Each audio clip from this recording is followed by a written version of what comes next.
Ассалаумағалейкум. Мінекей бүгін біз осындай әдемі макаси тоқитын боламыз. Женский. Мінекей көріп тұрғандарыңыздай 37 размерге алды осындай ажурный. Қазіргі мода болып жатқан, хит болып жатқан аяқ киімдеріміздің бірі. Менің каналыма тіркеліп лайк басуды ұмытпаңыздар. Каналға жазылуды ұмытпаңыздар. Достарыңызға таратуды ұмытпаңыздар. Алдағы уақытта тағы да көптеген бейне сабақтарым шығып отыратын болады. Ал ендеше бастайық. Мінекей бізге керегі гелевый табанымыз. Менде 37 размер және крючок. Бірнеше маркерлеріміз керек болады. Одан кейін қайшымыз керек болады.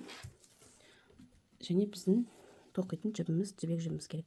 Менде мінекей осындай түсті жіп. Және бізде мынандай сіріңке немесе заводалып керек болады. Жіптің басын өстіп күйдіріп тастауымыз үшін, бұл себебі сөгіліп кетпеу үшін, мысалы сөгіліп кетеді, кейде тақырып кетеді. Сол себепті соған арналған. Ал енді мен табанға неге былай 6 жерде маркер тақтым. Қазір тоқылу барысында түсінесіздер. Мінекей табанның өзінің белгілері бар, иә, мысалы. Мінекей мынау маңдайындағы белгісі.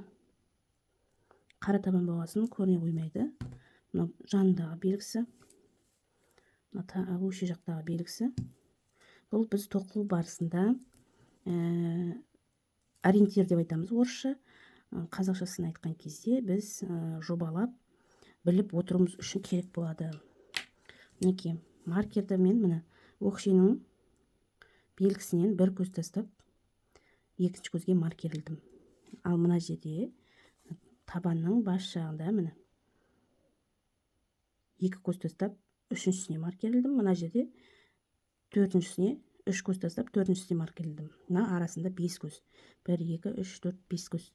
1, 2, 3, 4, 5 көзден. Әрқайсының ортасы 5 көзден. Мына жағда дәл солай. Міне. Белгіден бір көз тастап маркерлеміз.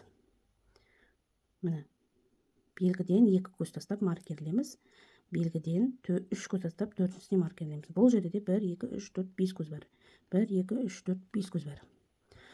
Мен бұрынғы тоқыған аяқ киімдерімде мына сызықтан мына жерден бастап алып тоқитын едім, или мына жерден. Қазір енді мен маңдайшадан 1, 2, қазір үшінші көзден бастап алып тоқитын боламын. Мен мына екінші аяқ киімімде келтіріп қойғанмын. Міне 1, 2, үшінші көзден бастап тоқитын боламын. Мен екі аяқ киімді қатар алып отырып тоқимын. Екеуі бірдей шығу үшін. Сол себепті мінекей мынаны осыншалықты жерге дейін тоқып қойдым. Мінекей. Мына жерден алып бастап тоқимыз. Ал енді кеттік тоқиық. Мінекей. Маңдайшадан белгіден 1, 2, үшінші көзімізден бастап алып тоқимыз. Маркерлеріміз бет жатқызып қойық.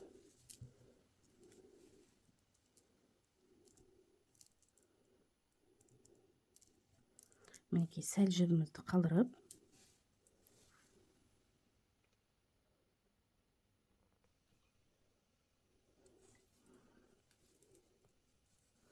міне біз жібімізді іліп аламыз. Мінекей. Мінекей. Енді осы жерден тағы да бір рет іліп аламыз.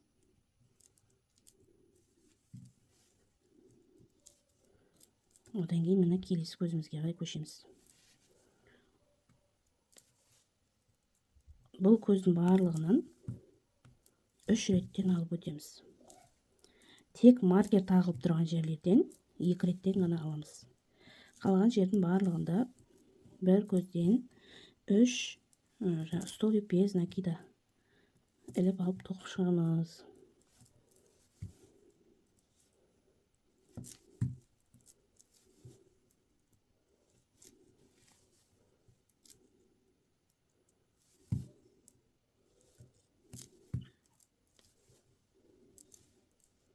Мен қазір маркерге дейін тоқып көрсетейін. Одан кейін ары қарай өздеріңіз келіп аяқтап тоқып кетесіздер.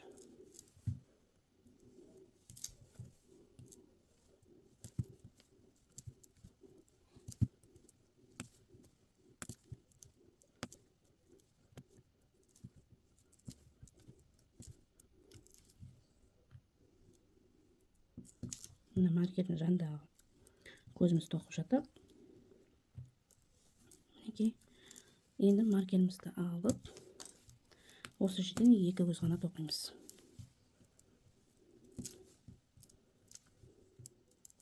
Әрі қарай қайтадан мына маркердің аралығын барлығын 3 реттен алып тоқимыз.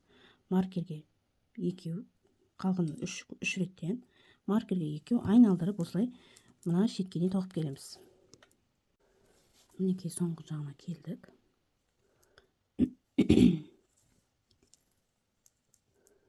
Мінекей бағана біз бастаған жерде бір жерден 2 рет алған болатынбыз. Соның жанынан үшіншісін теріп аламыз да. Мінекей мына жерден ары қарай тоқып кете береміз. Мына бастаған жерімізге маркерімізді қадаймыз.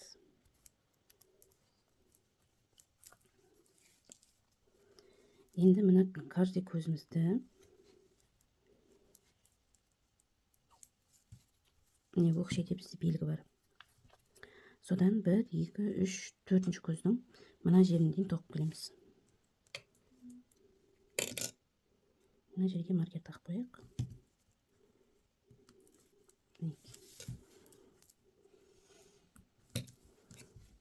Көзімізді енді осы жерге дейін айналдырып тоқып келеміз.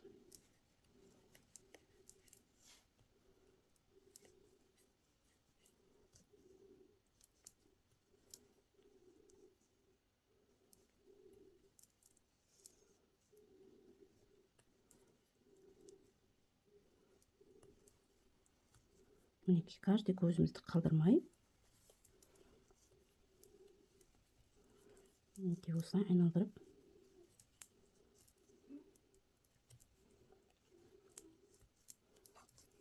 мінекей осылайнан мына маркерге дейін тоқып келесіздер. Мына артындағы өкшенің белгісі бар ғой, сызығы. Мына осы жерден 1, 2, 3, 4-ші көзге дейін, 4 пен 5-дің ортасындағы көзге дейін тоқып келіңіздер. Мінекей маркерге келдік.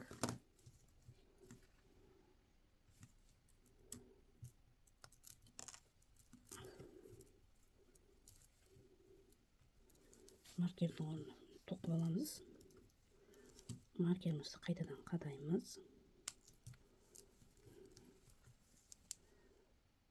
Мінекей мына жерге келіп тұр. 1, 2, 3, 4. Мінекей 4-ші көздің мына жеріне келіп тұр. Мына 4-ші.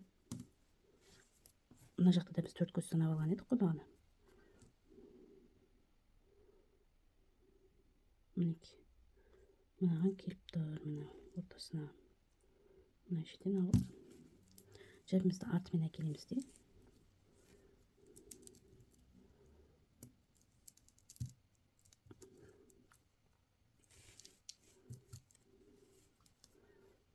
Жібімізді бекітіп аламыз.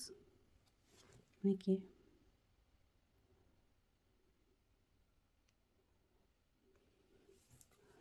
жібімізді бекіттік. Мына бізде кіші столбик без накида. Енді біз мынаны көзден алмаймыз, мына астыңғы жағынан аламыз. Үлкен столбик без накида. Енді мынаны үстінен аламыз. Кезектестіріп аламыз. Бірін көздің өзінен алсақ, келесін көздің астынан аламыз. Мінекей.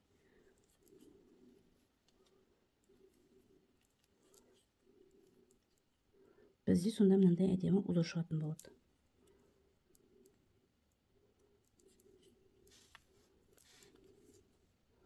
Мінекей.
мінекей қатар соңына келіп қалдық.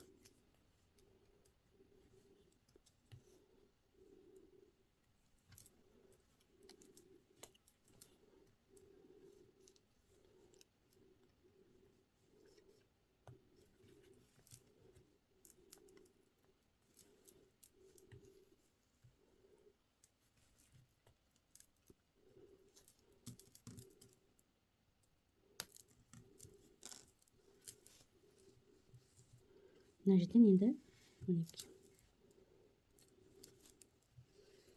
1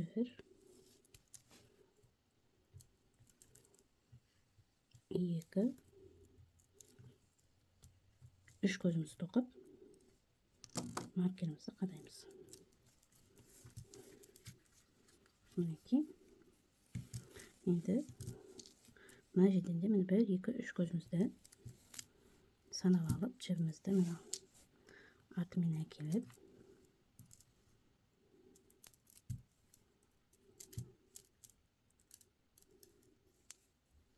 жібімізді бекітеміз. Мына бекіткеніміз бұл бізде кіші столбик болып саналады. Уже келесі узорымызды біз астынан алып бастай береміз. Мінекей былайынан. Одан кейін мына үстінен мына біздің бағана бекіткен көзімізді мына астыңғы жағынан алып үлкен столбик без накид алып тоқып кетеміз. Енді мына жерде узорымызда біздің мынандай ұзын қылып алғанның үстінен кішкентайын тоқимыз да, кішкентай қылып алғанның мына жерден мына астыңғы жағынан алып үлкен қылып тоқып бастаймыз. Бізде мына ұзын петляларымыз шахматный вариантта жатады бір-біріне. Мінекей, енді мынаның астынан аламыз. Мынаның үстінен аламыз. Мынаның астынан аламыз. Мынаның үстінен, мынаның астынан.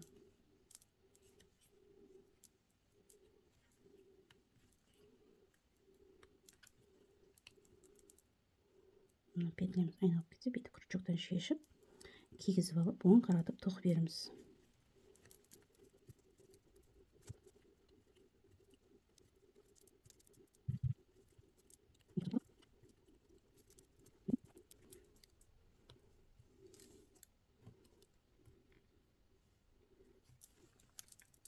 Біздің жаңа теріп алған, басындағы теріп алған 3 петлемізға мына уже узорды жалғастырып кете береміз. Мына маркердің жанында қалған соңғы көзімізді іліп, маркердегі жібімізді іліп, үшеуін бірге өткіземіз. Енді бұл жерде біз 5 петля тереміз. Біреу, екеу, үшеу, төртеу, мінекей бесеу. Енді бұл жерде тағы да бір айта кететін жайт. Мына жақтан да 5 петля теріп алам деп қисық кетуі мүмкін. 1, 2, 3, 4, 5. Тура келе жатырмыз біздер. Егер де қисық болып кетіп жатса, жетпей қалып былайынан бүйтіп. Мына жерде біз мысалы 3 петля терген кезде, мысалы мынандай 3 петля тердік, ол мынандай болып қалса, қосып бүйтіп теңестіріп кете бересіздер. Біз қазір 5 петля теріп тұрмыз. Міне 1, 2, 3, 4, 5 бізде тура келе жатыр. Қисайып бара жатқан жағдайда екі жағын теңестіріп, бір жағынан көп, бір жағынан аз алып тоқып кете бересіздер. Мынандай болып теңдей болып кету керек. Былай қисық кетуге, не былай қисық кетуге болмайды. Келесі 5 көзден теріп аламыз мінекей. Мынаның артымен әкелеміз. 1, 2, 3, 4, 5. 5-ші көзімізден жібімізді өткіземіз.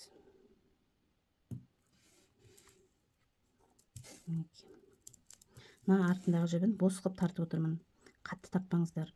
Мына өкше өзі былай қарай ішке кіріп кететін болады. Бүйтіп. Мынаны қатты тартып тастайтын болсаңыздар. Сол себепті мынау өкшенің бойымен бос жату керек. Мінекей.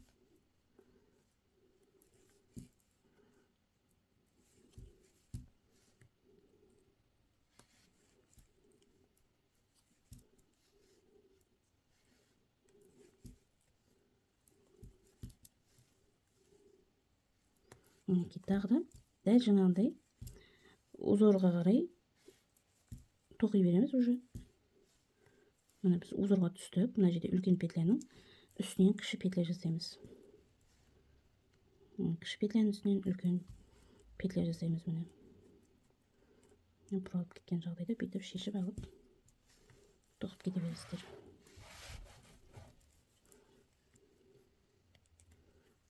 Мінекей. Міне осылайынан қатар соңына дейін тоқып келіңіздер.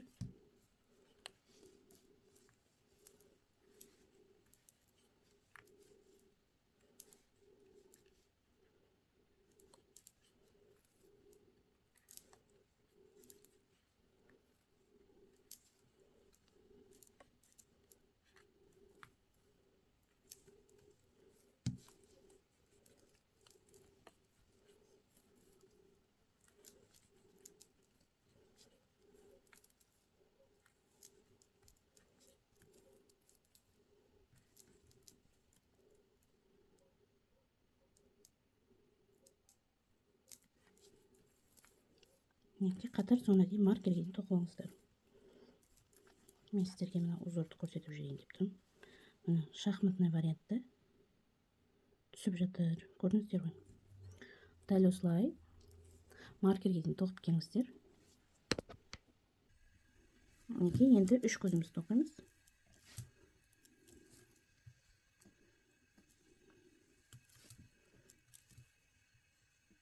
Екі, міне үшеу. Маркерімізді қадап 1, 2, 3. Міне бізде қарасаңыздар уже кішкене қисық кетіп баратқан сияқты. Міне мына көзден алып кетеміз.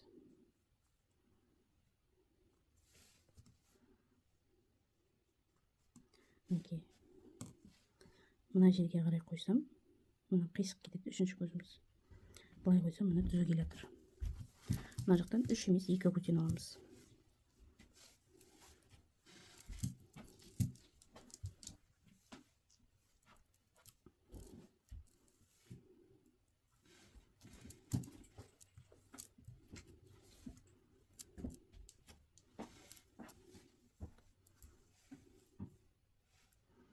Енді мен мына жерде узорды шығару үшін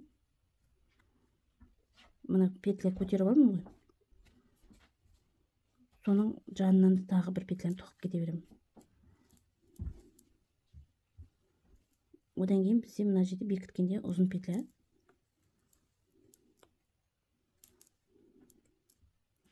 Ұзын ретінде алып кете беремін.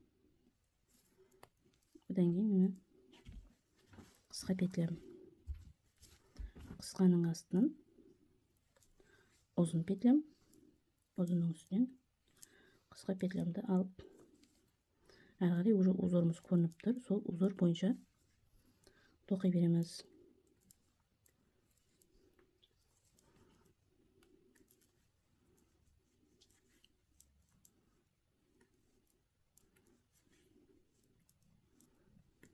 Мінекей. Осылай қатар соңына дейін тоқып келіңіздер. Мінекей енді біз мына жерден 5 көз теріп аламыз. 1, 2, 3, 4, 5.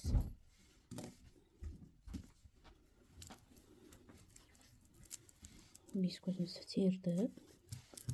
Енді мына жақпен салыстырамыз. 1, 2, 3, 4, 5. Ровно келе жатырмыз. 1, 2, 3, 4, 5 көз. Өкшеміздің артымен әкеліп.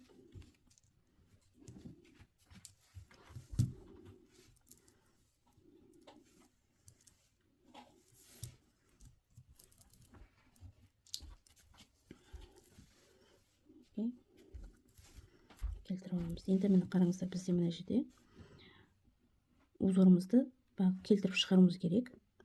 Мінекей ұзын қысқа ұзын қысқа ұзын қысқа ұзын қысқа келіп тұр екен. Мінекей міне қысқасын тердік. Енді мына жерде міне ұзынын тереміз.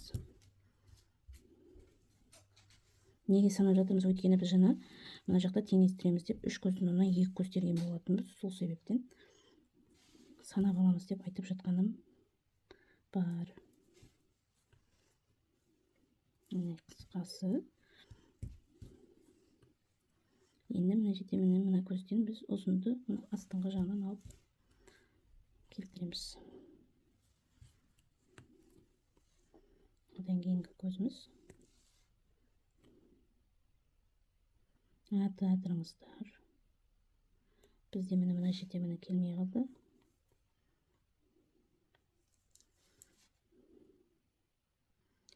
Біз мынаның астымен алайық. Ұзын көз қылып алайық. Мінекей былайынан.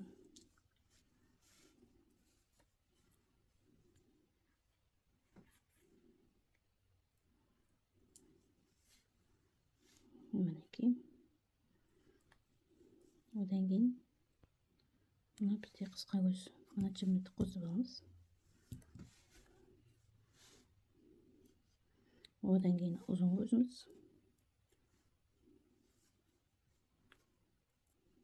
Одан кейін қысқа көзіміз.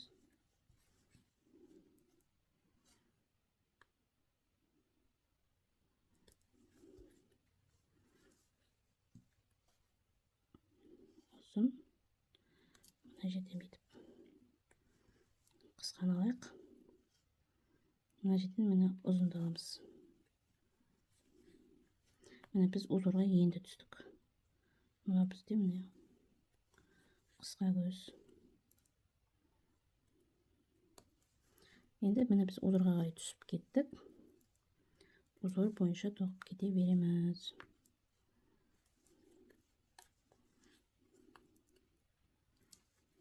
Мінекей.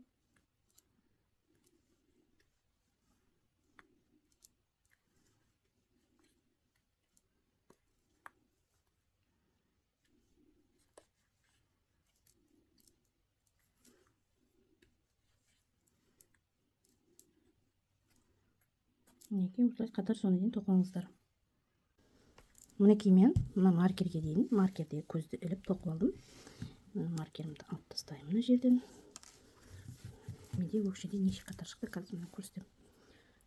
1, 2, 3, 4, 5, 6, 7, 8, 9, 10, 11 қатар шықты. Енді 2 қатар жай айналдырып өтетін боламын. Мінекей маркердегі жібімізді іліп алып, тек мына осылай жай айналып отырып каждый көзімізге тоқып шығамыз.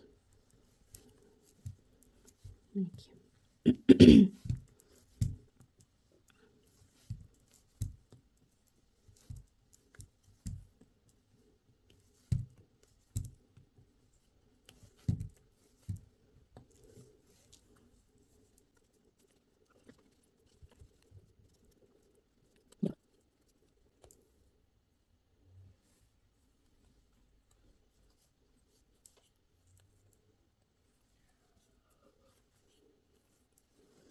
Міне біздің бағанағы бастаған жеріміз. Мінекей өзі көрініп тұр.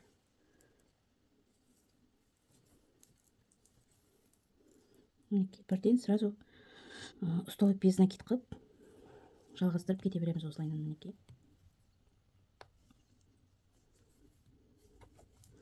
Мына жерде біз енді қайтадан маркерімізді қадап қоямыз. Бұл біздің бастаған жерімізді біліп отыру үшін қажет болады. Мінекей мынаның барлығын енді айналдырып, мына өкшенің барлығын көзден алып өтеміз. Мына жақты қалай тоқимыз? Дәл солай. Енді мынандай узор салмаймыз. Тек мынандай узормен ғана тоқып шығамыз. Мінекей каждый көзімізден алып тоқимыз енді бірыңғай. Мінекей.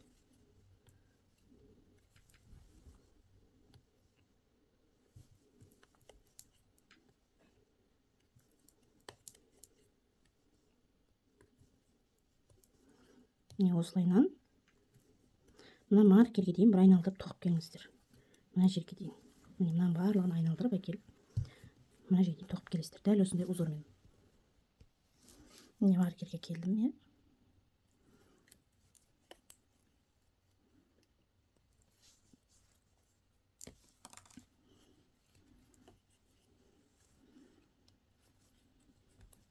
Енді тағы да бір айналдырып тоқып келеміз, мінекей.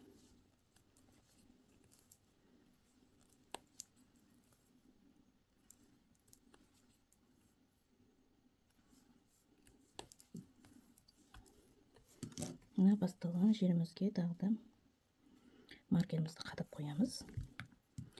Міне, біз өкшесін осылай айналып жүріп өттік. Тағы да енді бір қатар айналып маркерге дейін тоқимыз. Бізде мына жерде айтпақшы, өкшеде осы жерде 3 көзді қысқартуымыз керек. Ал бізде өкшеміз болса, мінекей 1, 2, 3, 4, 5. 1, 2, 3, 4, 5 көзді қалдырып, 6-шысына қадаймыз. Мына жағынан да дәл солай. 1, 2, 3, 4, 5 көзімізді толтырып, 6-шы көзімізге қадаймыз. Мына осы мына жерден бастап мына маркерге дейін тоқып келіңіздер, одан кейін тағы да көрсететін боламын. Мінекей, маркерге келдім. Маркерге дейін бір көзіміз қалды. Оны тоқып аламыз да.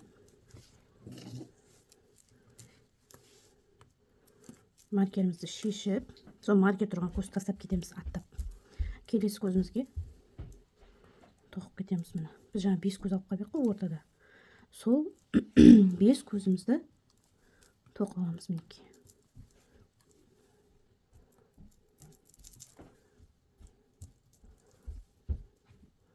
Міне тағы маркерімізді алып тастаймыз. Бір көзімізді қалдырып, ортадағы 5 көзімізді тоқып аламыз.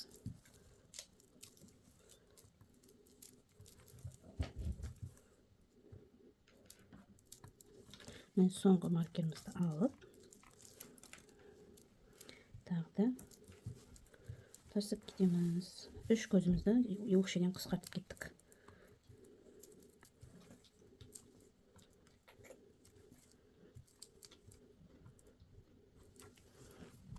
Мінекей. Бізде ол даже көрінбейді қалды, тастап кеткеніміз. Енді ары қарай мына жердегі маркерге дейін көзбе көз, ешқандай көзді қалдырмай тоқып келесіздер. Мінекей, біз маркер тұрған жерге келдік. Міне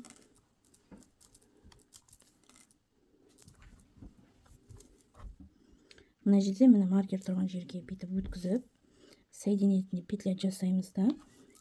Петлямызды тартып, мына жібімізді ішінен өткізіп байлаймыз.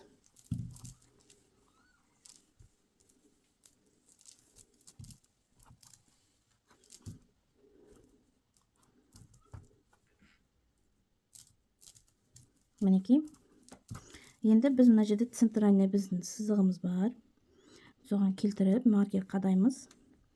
Маркерден мына солға қарай 1, 2, 3, 4 көз санап, 4-шісіне бекітеміз.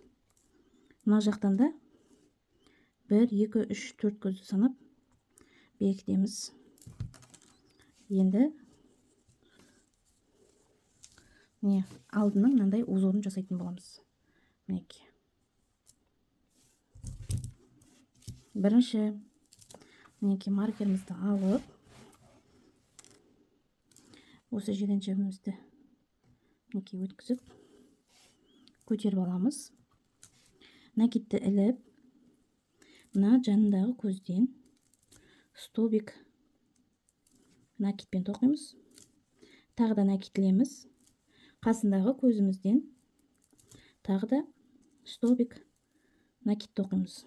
Мінекей 2 столбик накид тоқылды. Бір петля бекітілді. Бір воздушный петлямызды іліп аламыз. Қайтадан накидімізді іліп, бір көзімізді тастап, келесі көзімізге столбик накидті тоқимыз. Мінекей.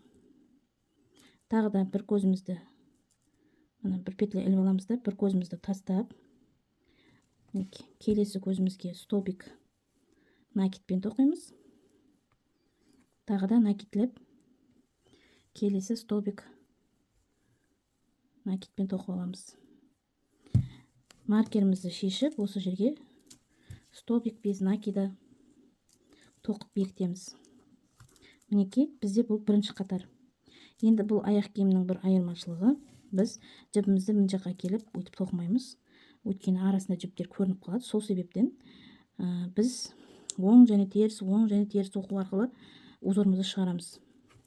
Мына петлямыздың арғы жақ қабырғасынан алып, жібімізді соединительный петлямен өтіп аламыз. Мінекей, екі көзімізді. Үшінші көзге келгенде екі жақ қабырғасынан да алып, столбик без накида тоқып бекітеміз.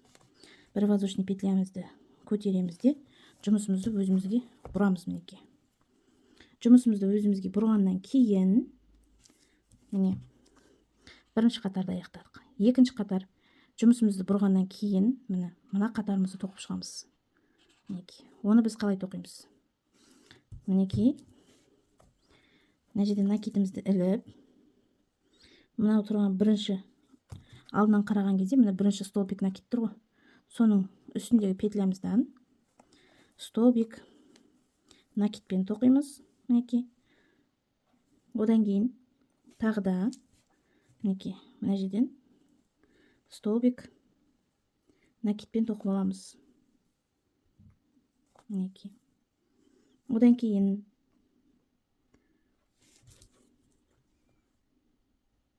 бір воздушный петля іліп аламыз. Мінекей, мына ортасындағы бағанаға алған бір столбигімізден мінекей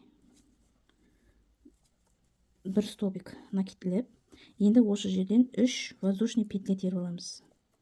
Мінекей, накидімізді іліп, сол жерден қайтадан тағы да аламыз. V-образный узор шығарамыз мына жерден. Мінекей, міне мынандай V-образный узорымыз шықты. Қайтадан ортада бір воздушный петлямыз. Мына жерден екі столбик накидімізді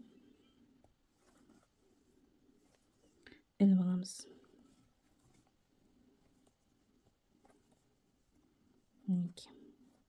Енді бір-екі көзімізді мына жерде міне бір воздушный петлямыз бар. Бір-екі көзді жіберіп, үшінші көзімізге столбик без накида тоқып аламыз. Мінекей, енді мына жерде міне тағы да петлямыздың міне артқы қабырғасынан мына жерде біз жаңа бекіткендіктен өтпей жатыр. Бір бер жақ бергі қабырғасынан міне соединительный петлямен өтіп аламыз да. Мына үшінші петлямызға келгенде екеуін бірге екі қабырғасында алып, столбик без накида тоқып аламыз. Бір воздушный петля көтереміз. Мінекей, екінші қатарымызды аяқтадық. Енді бізде үшінші қатарымыз. Мінекей, үшінші қатарымызда қазір мінекей үшінші қатар накидті ілеміз. Мына жерде аркамыздан аламыз. Мінекей, бағанағы аяқтаған бір воздушный петлямызбен мына жерде бекіткен жеріміз бар, сол жерден аламыз. Мінекей, одан кейін мына екеуінің ортасынан мына жерден аламыз. Тағы да бір столбик накидпен воздушный петля. Енді мына жерде бізде V-образный арка тұр ғой, осы жерден 7 столбик накидпен тоқимыз. Біреу, екеу, үшеу, төртеу, бесеу,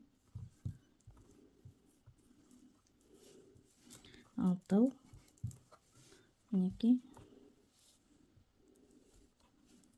жетеу. Бір воздушный петля. Мінекей, мына екеуінің ортасынан аламыз. Екі столбик накидтің. Тағы да накидімізді іліп, мына аркадан аламыз соңғы. Және міне мына жерден бір воздушный петля бекітіп, бір воздушный петля тердік. Енді бір екі көзіміз сынып, үшінші көзімізге бекітіп аламыз. Бұл бізде үшінші қатарымыз аяқталды.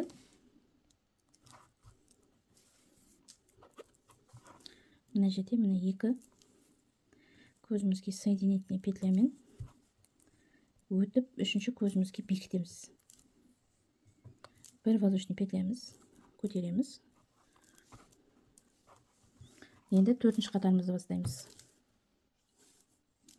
Төртінші қатар. Аяқ киімді өзімізге бұрамыз.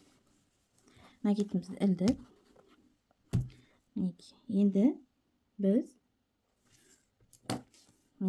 төртінші қатарымызда аркадан аламыз. Одан кейін мына жердегі столбигімізден аламыз. Мынаны үстіне тоқып, тағы да осылай тоқып кетеміз. Мына арканың ішінен аламыз бірінші.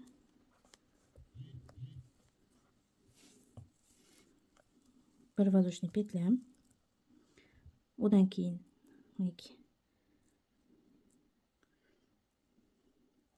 мына бір жердегі столбик накидтің үстінен аламыз. Және осы жерде 3 петля теріп аламыз. Қайтадан жаңағы жерге тоқимыз. Бір жерге алып тоқыдық. Бір воздушный петля. Енді бізде мына жерде 1, 2, 3, 4, 5, 6, 7 аркамыз бар ғой. 7 столбик накидіміз бар ғой аркада. Соның 1, 2 көзін тастап, мына жерде үшінші көзден алып, 3 столбик накид тоқимыз. Біреу, екеу, үшеу.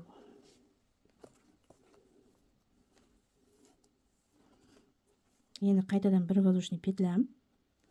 Накидімізді іліп, мына жерде тұрған аркамыз бар ғой, соның үстінен алып, тағы да V-образный узор тоқимыз. 3 петля терді.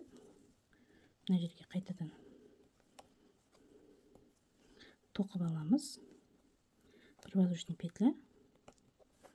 Мына жерде аркамыздан алып тоқимыз. Тағы да бір воздушный петлямыз. 1, 2, үшінші көзден бекітіп аламыз. Бір көзді өтеміз. Екінші көзімізді өтеміз. Соединительный петлямен. Үшінші көзімізге столбик без накида тоқып, бір петля көтеріп аламыз. Жұмысымызды бұрдық өзімізге. Енді бір воздушный петля көтеріп алдық қой жаңа. Накидімізді ілдік.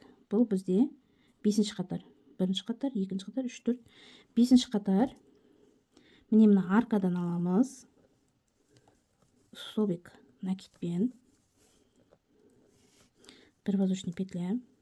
Мына жерде аркадан 7 столбик накид тоқимыз. 1, 2,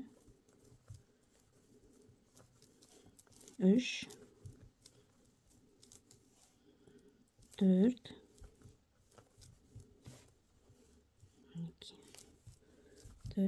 5, 6 және 7. Біреу, екеу, үшеу, төртеу, бесеу, алтау, жетеуін тоқып алдық. 7 столбик накидпен. Енді қайтадан бір воздушный петлямызды теріп, 1, 2, 3 столбик тұр ғой, соның ортаңғы екінші столбигінен бір столбик накидпен тоқып аламыз. Бір воздушный петлямыз. Қайтадан мына арканың ішінен 7 столбик накид тоқып шығамыз.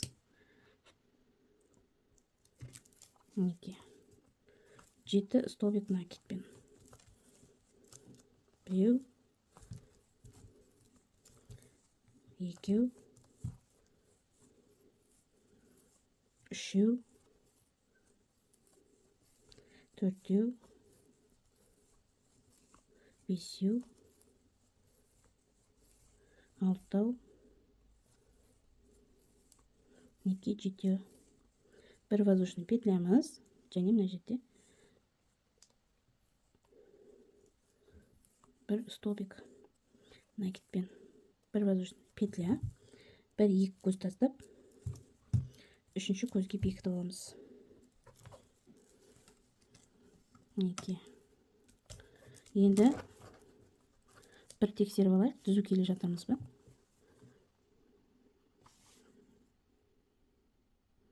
Біз мына жақта бір петля алға шығып кеткен сияқтымыз, мінекей.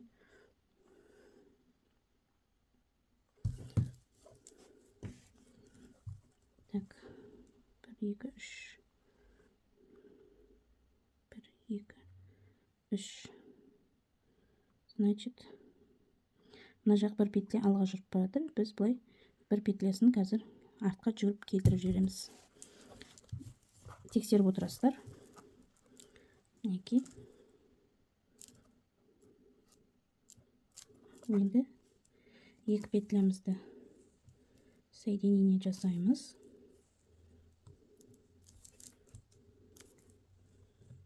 Бір петля көтеріп, бір воздушный петлямызды көтеріп аламыз жұмыс барысындағы. Одан кейін бізде мінекей бір қатар, екі қатар, 3, 4, 5-ші, мінекей 6-шы қатарымызда мінекей мына жердегі узорымызды тоқып шығамыз. Воздушный петлямызды аламыз.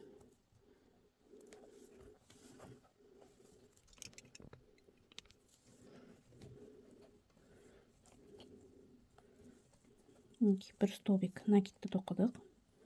1, 2, 3 петля. Осы жерден қайтадан бір столбик накидпен, бір воздушный петлямыз. Одан кейін міне 1, 2 көз тастап, үшінші көзімізге 3 столбик накидпен тоқимыз.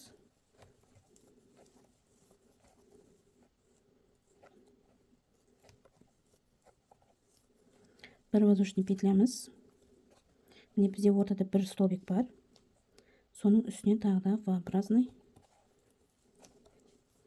узорымызды тоқып аламыз. 1, 2, 3 петля.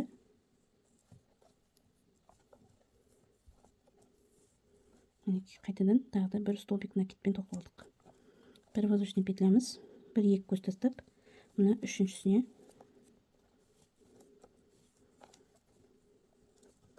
столбик накидпен 3 столбик тоқыдық. Бір воздушный петля. Мінекей. Мына жерде бізде бір столбигіміз тұр.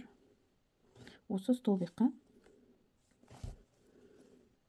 V-образный узорымызды тоқимыз. Мінекей. 1, 2, 3. Бір воздушный петлямыз. Мына жерде бір көзімізді ғана тастап бекітеміз. Екі көзді соединительмен өтіп алайық. Үшінші көзімізге бекітіп, мінекей бір воздушный петлямызды көтеріп аламыз.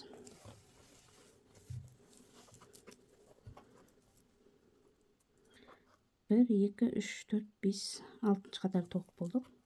Енді 7-ші қатарымыз. 1, 2, 3, 4, 5, 6. Енді 7-ші қатар. Бұл жерде міне сразу біз бір петля, жұмыс петлясын көтергеннен кейін мына жердегі аркамыздан 5 столбик накид тоқимыз. 1, 2, 3, 4, 5. Бір воздушный петля накидтілемізде мына ортасындағыдан бір столбик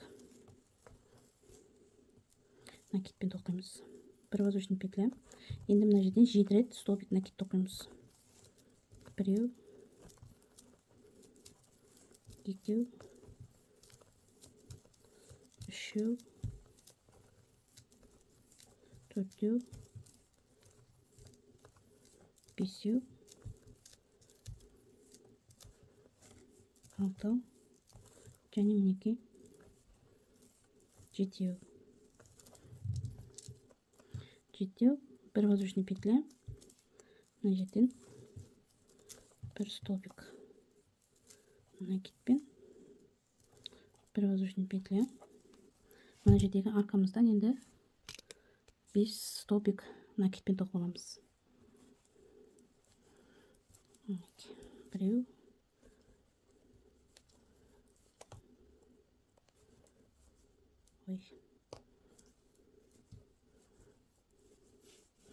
екеу, үшеу, төртеу, бесеу. Мінекей. Бір воздушный петлямыз. Бір екі көзді өткіздіп, бір екі мына үшінші көзімізге бекітіп аламыз. Екі көзден соединительный өтеміз. Үшінші көзімізге бекітеміз. 8-ші қатарда мінекей петлямызды көтереміз. Енді мінекей мына жерде мінекей накидті ілдік. Мына бірінші тұрған столбигіміз бар ғой, соның үстінен алып тоқимыз. Мінекей біреу, одан кейін екіншісінен аламыз. Екеу, одан кейін үшіншісінен аламыз. Үшеу. Бір воздушный петлямыз. Мінекей бізде мына жерде бір аркамыз бар. Сол жерге мінекей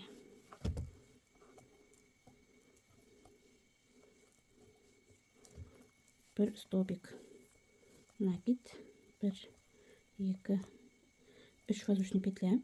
Қайтадан сол жерге V-образный узор тоқимыз. Мінекей арқасымен бір воздушный петлямыз, накид, бір, екі көз тастап, үшінші көзімізден іліп столбик накидімізді тоқимыз. Біреу, екеу, мінекей үшеу. Бір воздушный петлямыз. Мына жерде міне бір түйір столбик накидтан арқамызды шығарамыз. Біреу, екеу, үшеу.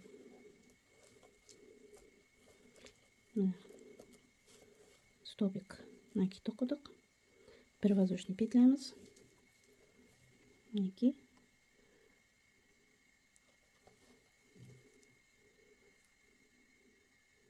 мына жерден бастаймыз. Біреу,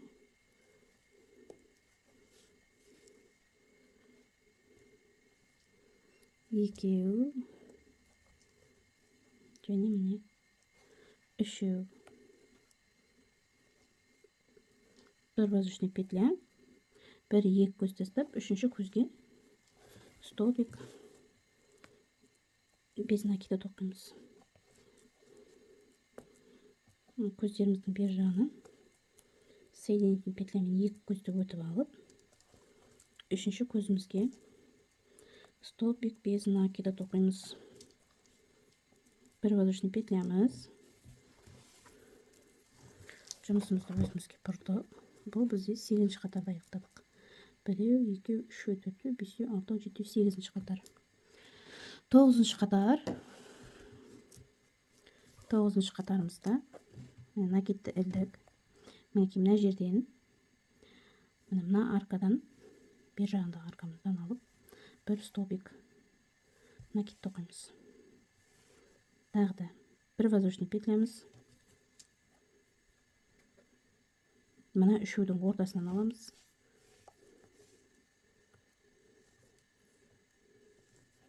Бір воздушный петлямыз. Мына аркамыздан 7 столбик накидпен тоқып шығамыз. Біреу, екеу, үшеу,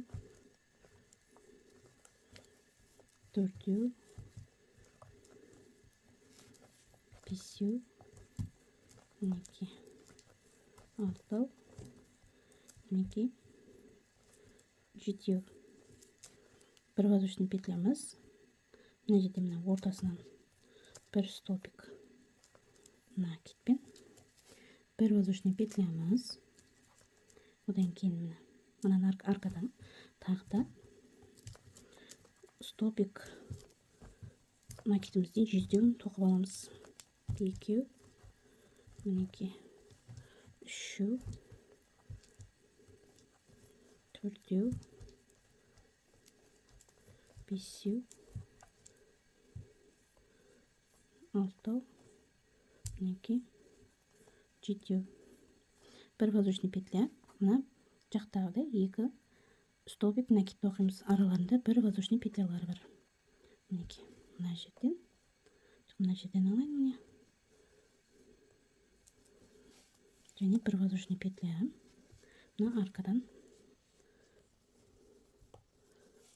алып, тағы бір воздушный петля. Бір, екі көз тастап, үшінші көзден бекітем. Біреу, екеу, үшіншісінде столбик без накида.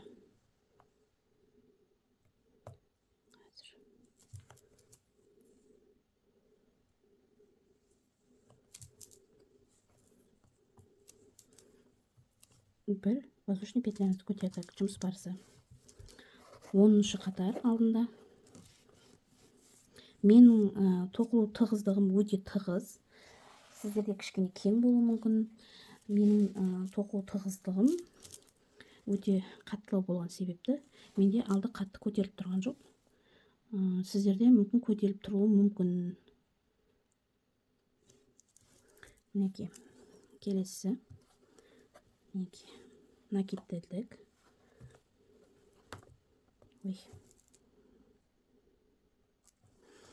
Накидімізді іліп алдық.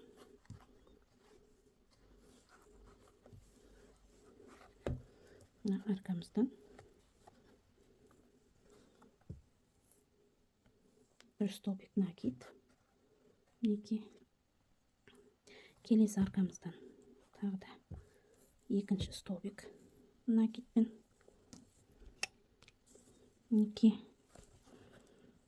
мына жердегі мына бір столбигімізден тағы да үшінші столбик накидімізді тоқимыз.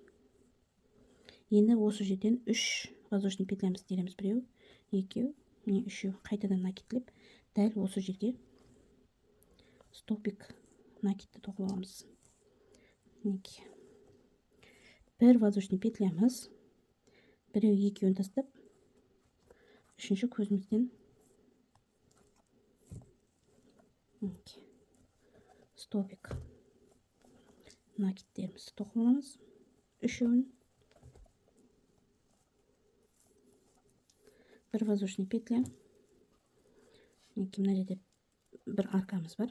Бір штук столбик накидіміз бар. Сол жерден арка жасаймыз. Біреу, екеу, үшеу. Қайтадан накидлеп, осы жерге қайтадан тоқимыз.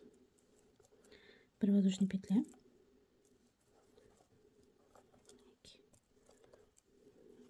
Біреу, екеу, және міне үшеу. Бір воздушный петлямыз. Мына жерде міне аркамызға тағы да вопросный узорымыз.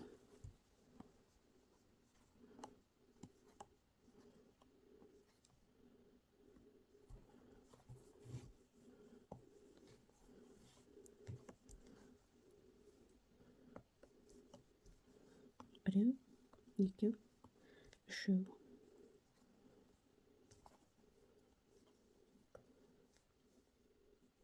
Жандағы аркадан бір столбик накид. Деген мына жердегі аркамыздан екінші столбик накидімізді тоқып алдық. Бір воздушный петлямыз. Біреу, екеу, үшінші көзімізге бекітіп столбик без накида тоқып аламыз. Және мына жерден екі көзімізді соединение жасаймыз. Үшінші көзге бекітіп аламыз. Бір воздушный петлямыз. Жұмысымызды бұрамыз.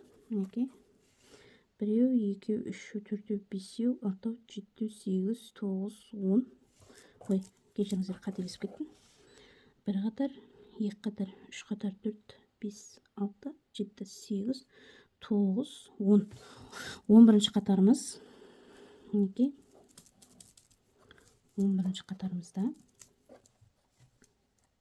накидті іліп, мына жерде аркамыздан бір столбик накид тоқып аламыз.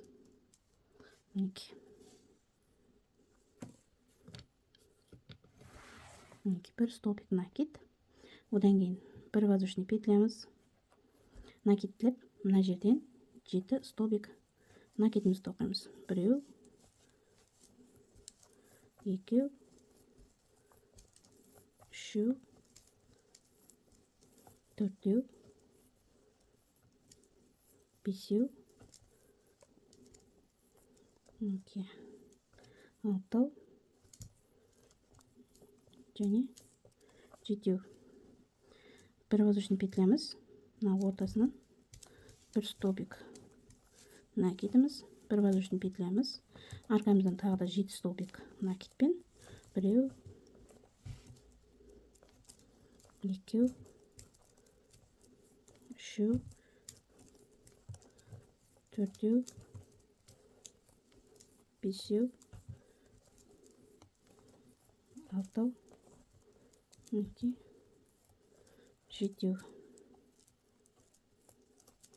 Бір воздушный петлямыз. Мына жерде міне ортасынан бір столбик накидпен, бір воздушный петлямыз. Мына аркадан 7 столбик накид. Біреу, екеу, үшеу, төртеу, бесеу, алтау, жетеу.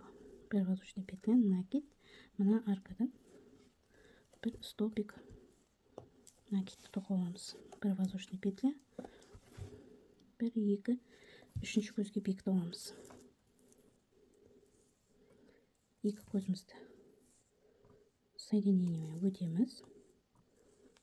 Үшінші көзге столбик без накидті тоқып бекітеміз. 11-ші қатарды аяқтадық. Енді біз 12-ші қатарымызды тоқимыз.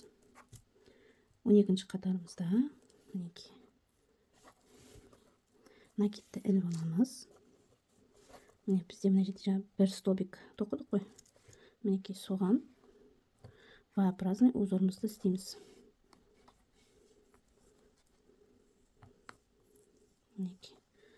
Бір, екі, үш. Қайтадан осы жерден тағы да алып аламыз. Бір воздушный петля. Бір, екі көзді ұстап, үшінші көзден бастап 3 столбик накид тоқимыз. Біреу,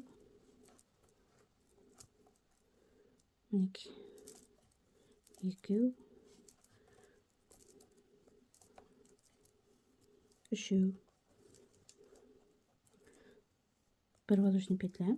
Мына жерден тағы да V-образный узорымызды жасаймыз. Бір, екі, үш петлямыз. Қайтадан осы жерге бір столбик накид тоқимыз. Бір воздушный петля, бір көзге екі көз тастап, үшінші көзге столбик накидпен үшеуін тоқимыз.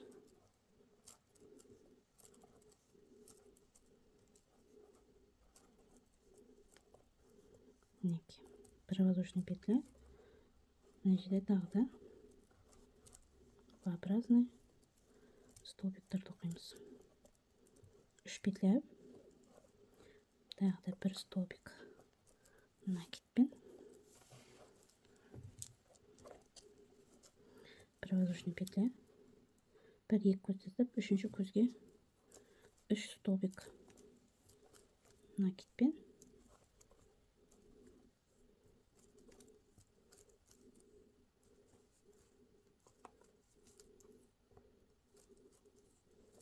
бір воздушный петля.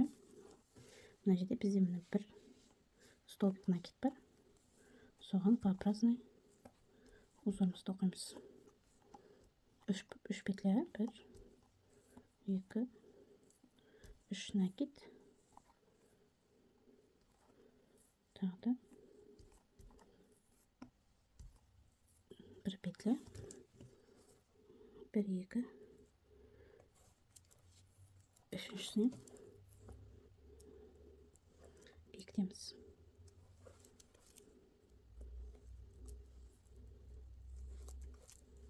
Екі петлямызды өтіп алайық.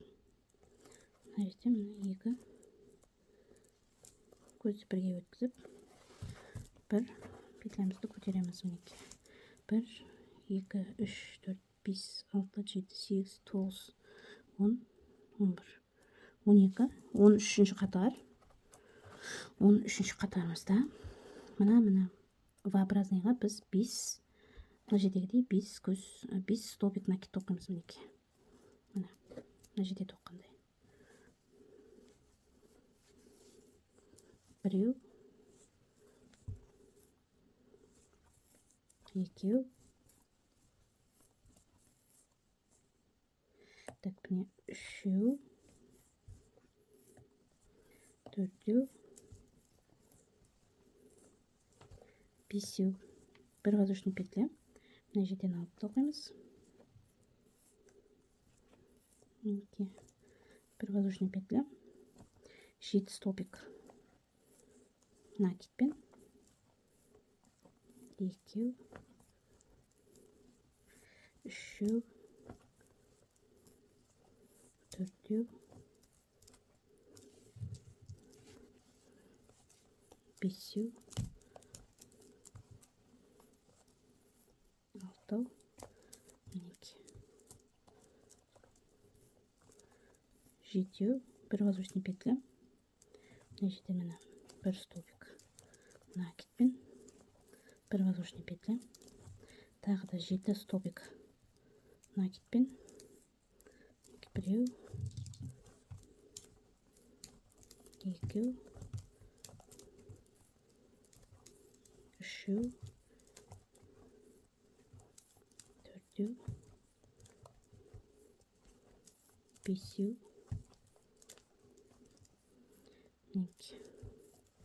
алтау және жетеу. Бір петля. Мына жерден бір столбик накидті.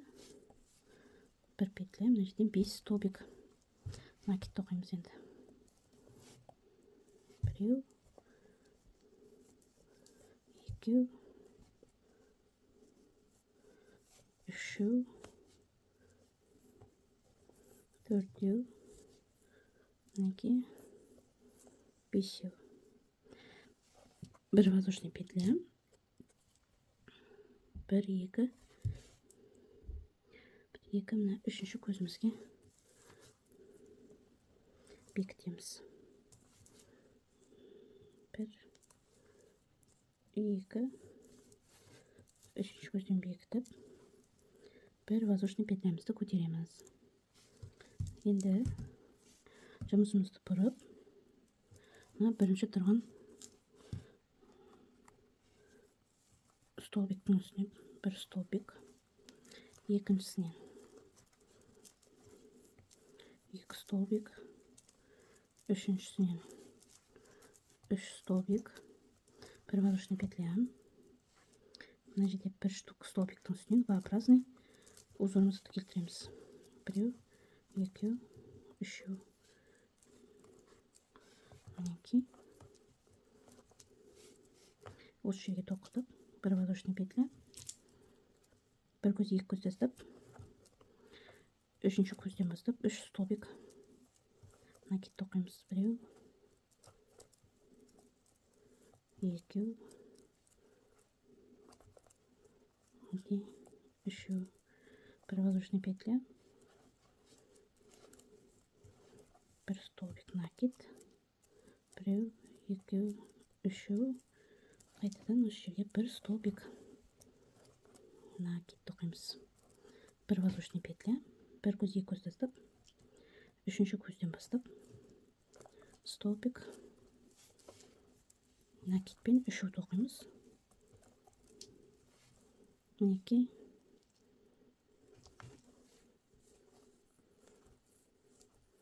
Бір воздушный петля.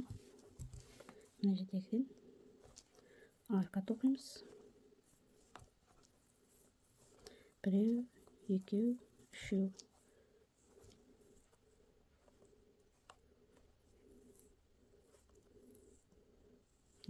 Бір воздушный петля. Мінекей. Міне біреу.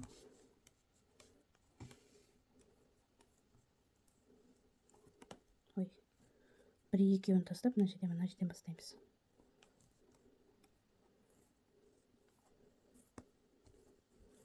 Біреу.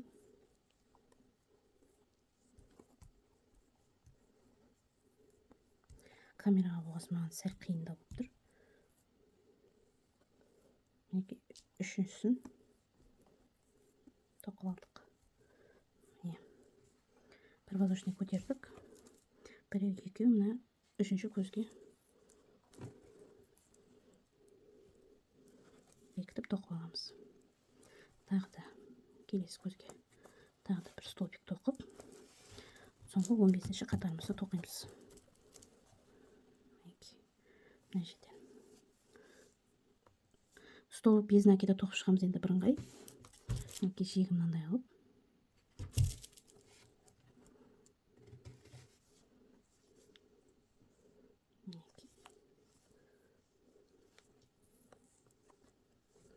Мына жерден аламыз. Мынаның ішінен үшеу аламыз.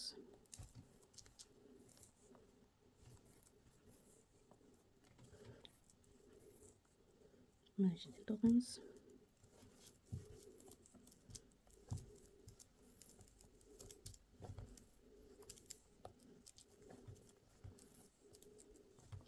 Бір, екі, үш. Арқалардың ішінен үш реттен алдық.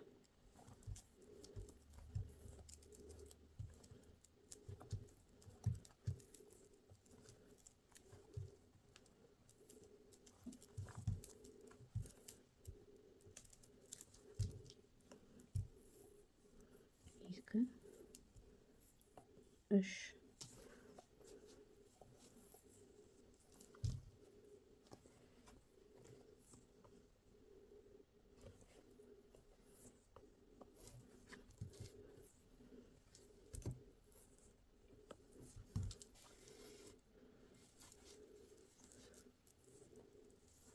Мына жерде петлямызға бекітеміз.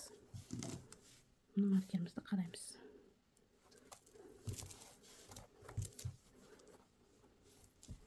Мінекей. Біз теңестіруді ұмытып кетіппіз. Мына жерде мына бізде бір петля мына ала шығып кеткен. Біз мына қатарды қайтадан сөгіп теңестіріп жібереміз. Мінекейімізді тегісіп көрейік. Мінекей. Енді бізде мына өкше жақпен алдыңғы жағына обвязкасы қалды. Содан кейін аяқ киіміміз аяқталады. Міне узор осылай шығып жатыр.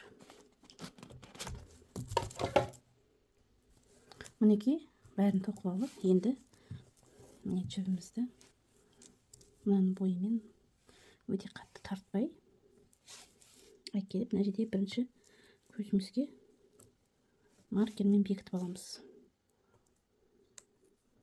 Мінекей, мына жібіміз біздің мінекей бос тұр.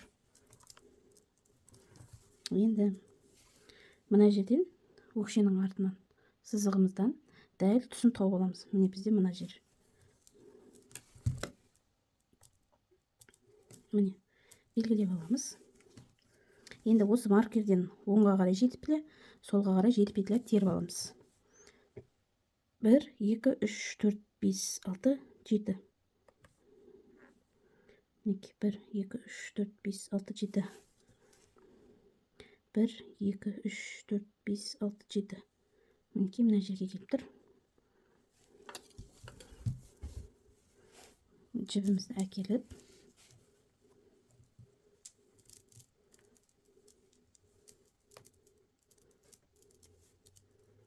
мына жерден маркерімізді шығарып, осы жерден шығарып аламыз.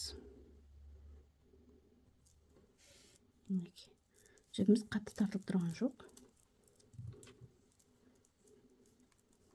Міне бос болып тұр.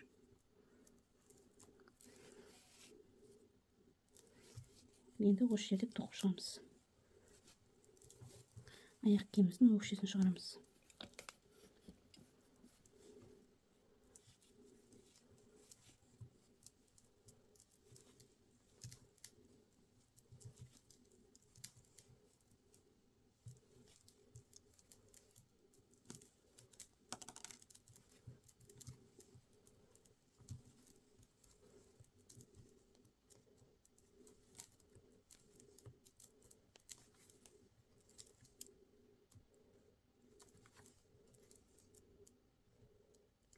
Мінекей. Так, маркерге бір көз қалды. Және маркерімізді қайтадан бекітеміз. Мінекей. Енді мына жерден қайтадан әкеліп 1, 2, 3 петляны санап, осы жерден қайтадан аламыз.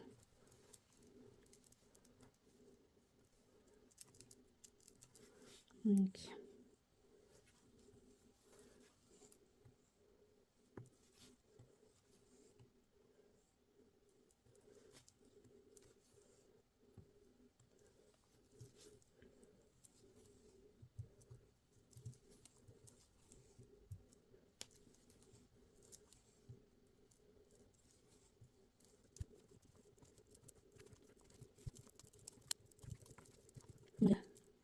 Жанында көзімізді ілдік.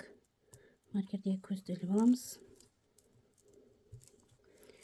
Және тағы мына жерден мына 3 көзімізді қосып тоқып кетеміз.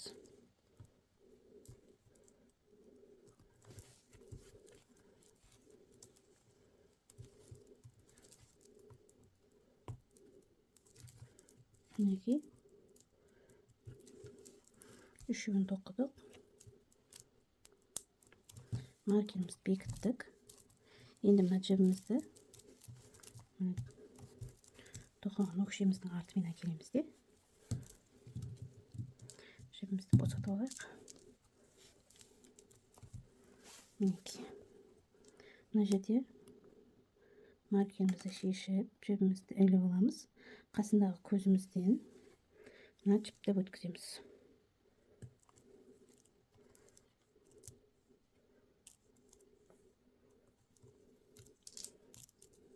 Мінекей.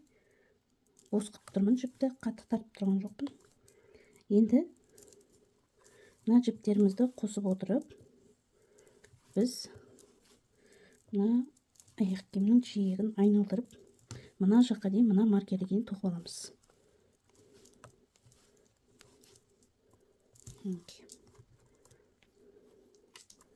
Маркерге дейін тоқып келіңіздер. Одан кейін мынадай қылып әдемілеп, ажурный етіп сәндеуді көрсететін боламын. Мына маркерге дейін тоқып келіңіздер. Мінекей маркерге келіп қалдым. Міне маркердегін ілемін. Және сол жерден тағы да бір рет іліп үшеуін бірге тоқимын. Сосын міне уже алдыңғы жағына келатырық. Мына жерден бір алып тоқимын да. Енді алдының узорына кірсем. Алдының узоры бір петля, екі петля, үш петля теремде накидтелеп, осы жерден қайтадан тоқимын. Мінекей. Мына алған жерімнен қайтадан алдым. Енді бір, екі көз тастап, үшінші көзге столбик без накидамен бекітемін. Енді қайтадан үш петля. Бір, екі, үш петля накид, осы жерден қайтадан тоқимын. Столбик накидті. Бір, екі петля тастап, үшіншісіне бекітемін. Біреу, екеу, үш петля накид. Бір, екі көз тастап, үшіншісіне бекітемін. Тағы да бір, екі, үш көз. Сосын столбик накидпен. Бір, екі көз тастап, үшіншісіне бекітемін. Мінекей, осы алдын бәрін тоқып болғанша осы узорды қайталаймыз. Бір, екі көз, үшіншісіне бекітіп аламыз. Бір, екі, үш көз. Қазір татырыңыздар, менде мына жерде жібім байланып қапты. Накид.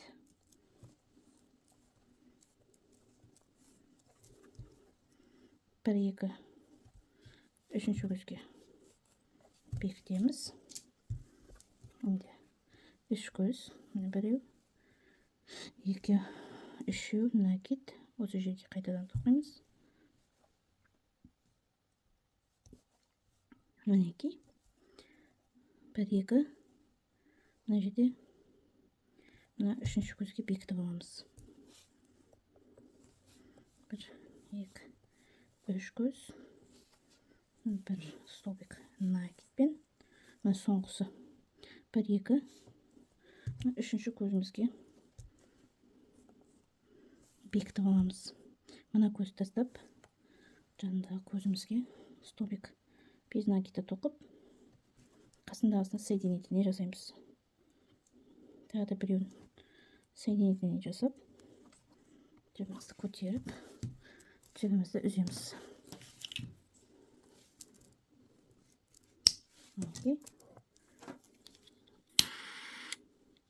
Енді жібімізді тек жасыруымыз қалды.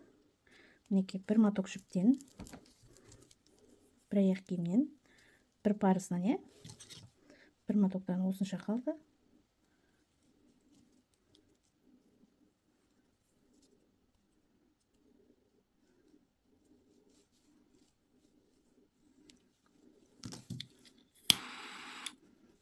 Мына екінші моток, екінші аяқ киімнен қалды. Мынадан қалды міне.